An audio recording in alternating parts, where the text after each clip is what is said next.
কল্পনা করুন, আপনি মসজিদে নব্বীতে বসে আছেন আর স্বয়ং বিশ্বনবী শাহ হুট করে দরজার দিকে ইশারা করে বললেন, এখন তোমাদের সামনে যে ব্যক্তিটি আসবে সে একজন জান্নাতি। একদিন নয়, 2 দিন নয়, টানা 3 দিন একই কথা। সাহাবায়ে কেরাম তো অবাক। কে এই ব্যক্তি? নিশ্চয়ই তিনি সারা রাত জেগে নামাজ পড়েন, নয়তো সারা বছর রোজা রাখেন। তদন্তে নামলেন হযরত আব্দুল্লাহ ইবনে আমর রা। রহস্য উদ্ঘাটন করতে তিনি ওই সাহাবীর মেহমান হলেন। টানা 3 রাত তার সাথে কাটালেন।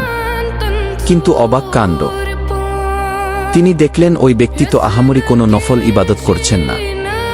না আছে সারা রাত জেগে কান্নাকাটি, না আছে পাহাড় সমান দান খারাপ। হতাশ হয়ে আব্দুল্লাহ রা শেষমেশ জিজ্ঞেসই করে ফেললেন, ভাই নবীজি শাহ, আপনাকে জান্নাতি বলেছেন, কিন্তু আপনার মধ্যে তো বিশেষ কিছু দেখছি না। রহস্যটা কি? সেই চমকে দেওয়া উত্তর। ওই সাহাবী মুচকি হেসে বললেন, ভাই আপনি যা দেখেছেন আমল সেটুকুই। তবে হ্যাঁ, একটা বিশেষ কাজ আমি করি। প্রতিদিন ঘুমানোর আগে আমি আমার অন্তরকে পরিষ্কার করি।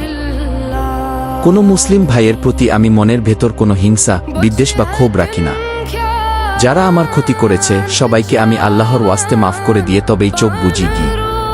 শুনে আব্দুল্লাহ রা স্তব্ধ হয়ে গেলেন। তিনি বুঝলেন, কপালে নামাজের চিহ্ন রাখা যতটা সহজ, ভেতর থেকে হিংসা দূর করা তার চেয়েও কঠিন। আর এই স্বচ্ছ অন্তরের কারণেই তিনি বেঁচে থাকতেই জান্নাতের সুসংবাদ পেয়েছেন। কেন এটি আপনার টাইমলাইনে শেয়ার করবেন? আজকের যুগে আমাদের ডিপ্রেশন আর মানসিক অশান্তির বড় কারণ হলো মানুষের প্রতি ঘৃণা আর অভিযোগ পুষে রাখা। আমরা শরীর পরিষ্কার করি দামি সাবানে, কিন্তু মন পরিষ্কার করতে ভুলে যাই।